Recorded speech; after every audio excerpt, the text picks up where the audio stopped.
Okay, should the UK say no to mandatory digital IDs? What do you think?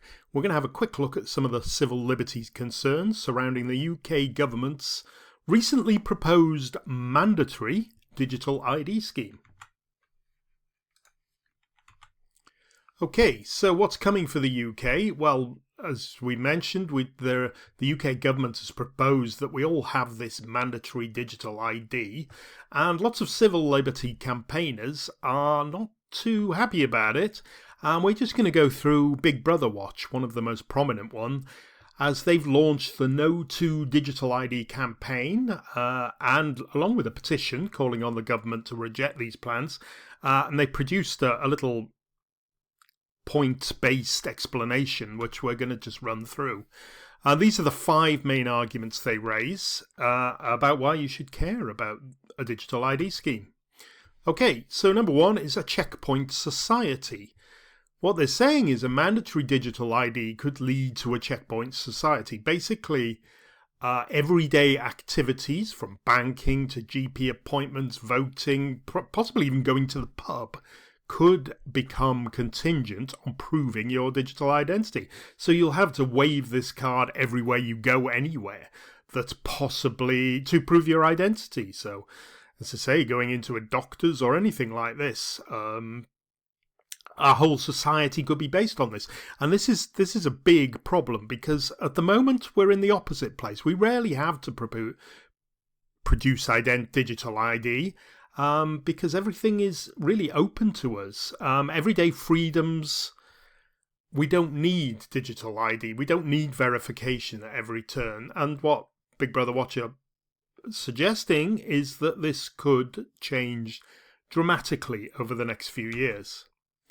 Second, mission creep. What starts as basic identity verification. Now, as you probably know, the proposal is really in response to the immigration crisis, where the idea is to stop people working illegally in Britain. So initially, the digital ID scheme is just required to work in the UK.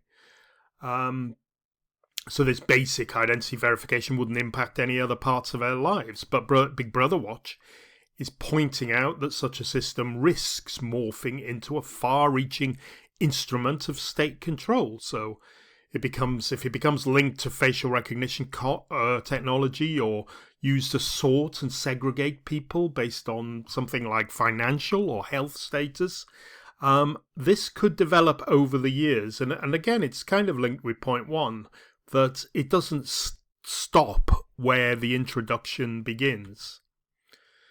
Another very salient point is really a honeypot for hackers. And what they mean by this is to make a digital ID system work, you have to have a massive digital ID database with all this information on there. And it creates a massive target for hackers or cyber criminals. Big Brother Watch actually cited polling, which they did, and said that 63% of Britons don't trust the government to keep something like this data safe. Now, I'd be very surprised. I'm sure if I did a poll, I would get a much lower figure than that. A much higher figure, because they wouldn't really trust the government to do this. Number 4, digital discrimination.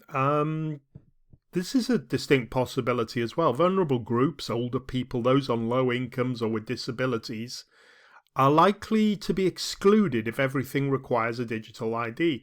Remember, sometimes different departments will start using this digital ID, even if it's not compulsory, if you need to get access to some sort of benefits, or you can get a discount or things, or anything like that.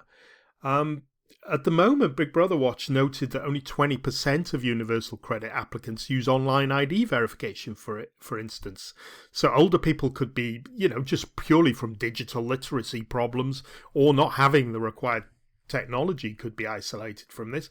Low-income groups maybe don't have smartphones and laptops and internet connectivity. And people with disabilities perhaps have got additional barriers with these digital systems and verification systems. And number 5, and I think the one that gets me most is that it's undemocratic and it's illiberal, and it's just not British, really.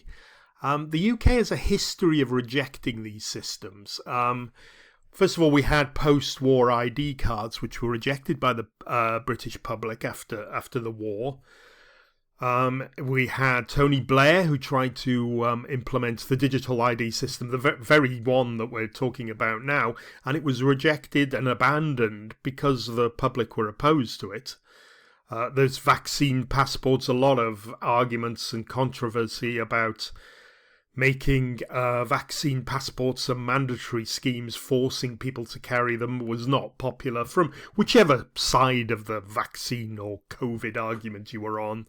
Generally, people were not impressed with the passport scheme that was proposed. And digital ID is having a lot of objections, really. Now, if I can just point you at the original government petition, which was do not introduce digital cards. This reached nearly 3 million signatures very quickly. It's slowed down quite a lot now because it's sort of out of the... well, in fact, I think it's closed now. Yeah, it is closed. And it's being discussed in January next year, I think. But basically, if you want to look at that petition, I'll put a link in the description. And their government response, I thought, was crazy. So nearly 3 million said do not introduce digital cards, and they responded with, we will introduce a digital ID within this parliament to help tackle illegal migration and make accessing government service easier. So basically, 3 million people said, we don't want this, and the government responded by saying, we will do this. There lies a big problem, I think. So this is the No to Digital ID, Big Brother Watcher. Again, they've got another petition up to try and raise awareness. If you want to sign that, that would be great. And I'll put a link in that in the description again. So if you don't like the idea of digital ideas, take action. If you like it, you don't need to do anything, I don't think. Sign the petition. We say stop mandatory digital IDs. Big Brother's Watch campaign includes that petition, as I say, and lots more information and arguments against it. About why it's probably a good idea to reject these plans. Okay, so I'll put the links below. Thank you for watching. If you find this useful, hit subscribe, tap that bell icon, or share the video so more people can join the conversation. If you've got any comments or opinions on digital ID, please put them below and see what other people think about it too. Okay, thanks a lot for watching. Bye for now.